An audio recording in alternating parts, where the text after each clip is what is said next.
Now, armed with inspiration and geometry, he began constructing what was to become the great human freedom vehicle.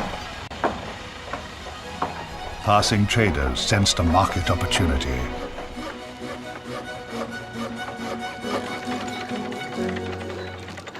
Encouraged by the crowd, Vega.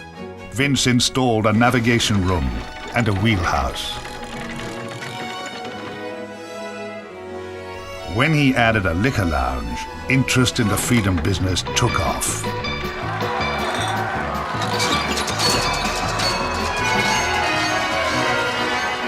The idea of being somewhere else caught the public imagination. Soon, everyone was booking one way to wherever the thing was going.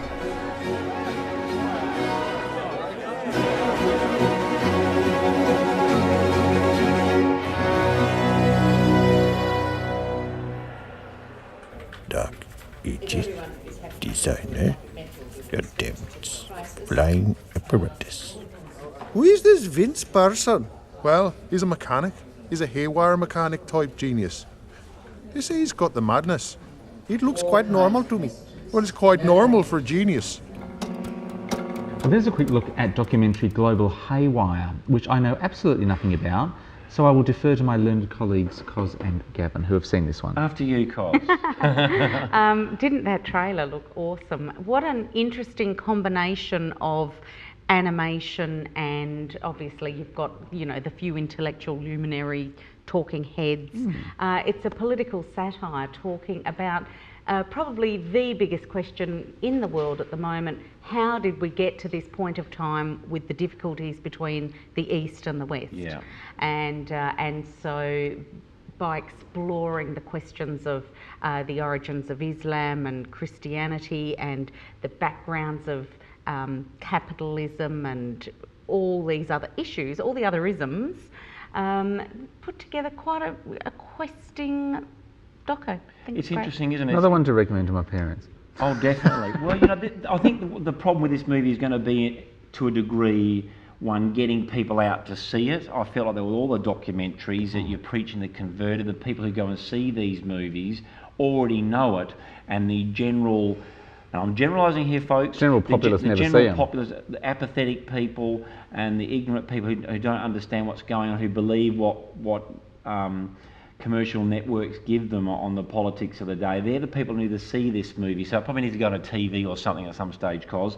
But just to sort of try and summarise a little bit, it's got like three sort of dimensions to it, hasn't it? It's directed by a veteran political animator, Bruce Petty. So we've got some pretty oddball animated but witty sequences. That's the metaphorical stuff. Yes. Then you've got some strange. Then you've got a strange little sort of like committee reenactment, which I didn't think wasn't as effective as it could have been. You got what's her name? And I've forgotten now. You got Robin Nevin and Barry Otto in there, so it's made in Australia. Aussie. And then some sort of fictional animated characters, and they've formed a committee to look at some of the reasons. Did you think that bit worked? Yeah, I was interested in it because every time they showed sort of documentary footage of Hitler and that sort of stuff, they had the heads in front of the screen as though the committee were watching all of this info. Oh, like and Mystery Science Theatre. Yeah, Mystery Science, and asking questions about, well, then what happened after World War II when, you know, Eastern Europe was carved up, and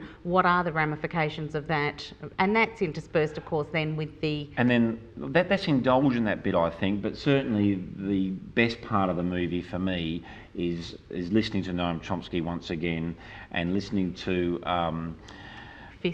Robert Fisk speaking about, obviously coming from, you know, they're intellectual lefties, that's why we like them. So they're speaking about the situation you've heard them talk about over and over again. So I guess well done on making this a little bit different from other docos. Oh, yeah. Otherwise you just had those talking heads that probably bore people to a degree. And you know, the other thing that was really interesting is they had a student perspective.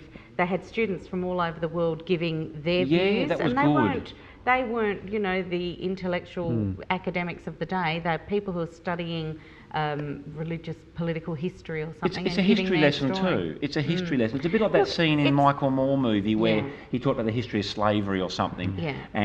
But do you think it wears its politics on its sleeve? Oh, What else is it doing? Scoring. I mean, it's basically saying if you've created Palestine, if you've created that issue, you have to do something about it before you all ship out and leave it to be fixed.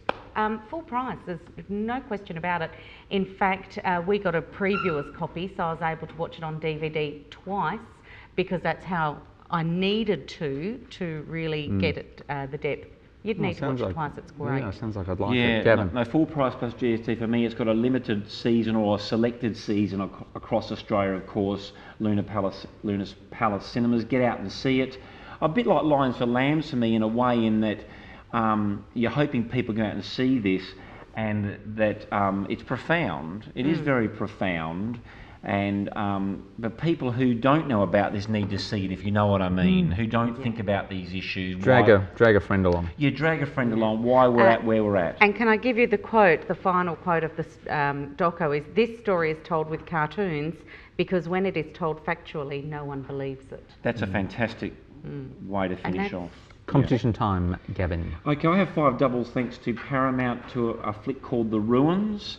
And it's I believe it's a bit of a horror thriller about some travellers who are getting stalked and probably bumped off in Mexican ruins, which great backdrops. Whatever the movie's like, it's got great backdrops. The Mayan mummy.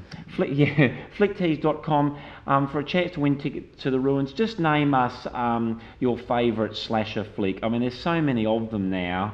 Name the one that you think is best, maybe one that came before all the flood of these movies. Flicktease.com. And Cos, you got one that's totally Love different. those Mexican ruins. Oh Yes. yeah, I reckon probably Wolf Creek would be mine. Miss Pettigrew Lives for a Day. Now I know nothing about this Bit of a chick movie. flick, Cos. It is a chick flick, and I right do up know. your street, Cosy. Yeah, I can't wait. Amy Adams is in this one, and I've got 5 doubles to give away. Thanks to Buzz, but I want you to tell me, Amy Adams, of course, of the beautiful Enchanted. long red hair and Enchanted. I want you to tell me what she so bravely sang, bravely because it's so Ill-advisedly. second-rate. What did she Diabolical. sing at the Oscars? It was a pretty lame song. It was the opening song, the first of the song Yeah. But it nominations. was a brave performance because you expected some CGI characters to be around her. Wasn't she doing it by herself? She needed help like Snow White. It reminded me of Angela Lansbury's performance of Beauty and the Beast. Did that happen at the Oscars? Yeah. Probably did, didn't it? Long time. Oh, long time ago. Showing my age. When it was your favourite movie? No, it's just I remember. Oh no, Angela Lansbury was your favourite actor. I do. I have a bit of a thing for her. You do? I have a soft spot, do I? That's all we've got. Certainly all we've got I time for. loved her in The Flicktease. Court Jester. That's going back a few years with what's his name with the red hair? Danny Kaye. Danny Kaye. That's all we've got time for on Flicktease. Thank God you're all saying. We'll see you next week, though the 3 of us will be back. Until then, take care and good night.